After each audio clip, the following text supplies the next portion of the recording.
How do you teach your associate to follow the same systems the office is following so that there's no confusion for staff and patients?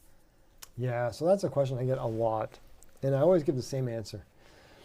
There are two things that are really critical in this. One is how you set the tone of your conversation with the associate from day one. And the second is how much time and energy you invest into them. So first is the very first thing that associate does when I'm hiring an associate is they come in and they spend a morning following me around. And there's a whole process to that, but that's not the question, so I won't talk about that. But they need to see me work. Then, if we decide to move forward with this person at the end of the whole day of assessing them, when they think they're assessing us, it's a mutual kind of figuring out the fit, right? At the end of that day, if we decide to move forward with them, I would tell them that, so let's say we got to the point of contract sign and all that, they're coming on, right? I would tell them that my patients, our patients here, are used to the way I work. They're used to the way things roll in the office. I want them to accept you. In order for that to be, I need you to do things the way that they're expecting them to be done. Because if you start coming at them a totally different way, then there's going to be some difficulty in patients accepting you as their dentist. So here's how we do that. And I would use that as a segue to show them how I do things. Come and watch me for a day, and I will show you how we do things. In this office, we do this. Everybody uses the wand for anesthesia. So you're not coming at a patient with a needle, because I guarantee you every single patient will comment before you get near them, because they're used to it. Mm-hmm. Half of them think you don't even use a needle if you do it right, okay?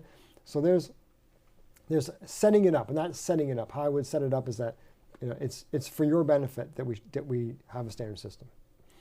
Then I would say you got to spend time with them calibrating. So once a week, every week, we would do it Wednesday mornings at 8 o'clock, and first thing in the morning before patients. And our next patient would be at 9:15 or 9:30 or whatever, so that we could go for an hour and then see patients. In the beginning, we talked a lot about cases, a lot about how we do treatment, a lot about how we basically standardize things. So I would say, okay, well, you did some new patient exams this week. Let's look at them. Let's look at the x-rays, the photos. What's your treatment plan? Okay, cool. How about this? How about that? Have you considered this? And then start to get them to think the way you think, right? So the time you spend with them calibrating is going to be valuable to you in not having to deal with differences, right? The other thing is,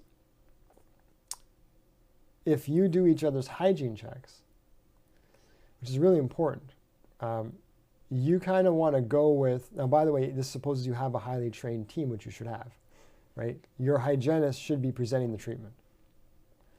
They should be presenting based on photos and time that they've spent discussing with the patient what they see.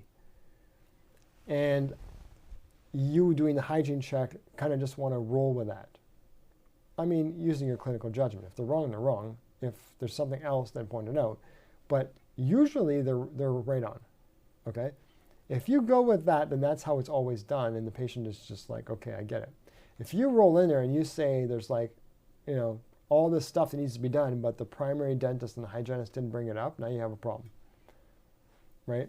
Either the new dentist is too aggressive, or my old dentist is not doing their job. So you create distrust. And the other thing is that when treatment is planned by another dentist on a patient, that patient needs to go back to their original dentist to have the work done, so that there's always continuity of care. Those things all make an associate onboarding much smoother. Now this doesn't mean that you can't do it differently, right? Because I know some offices are entirely associate driven, and there's different philosophies.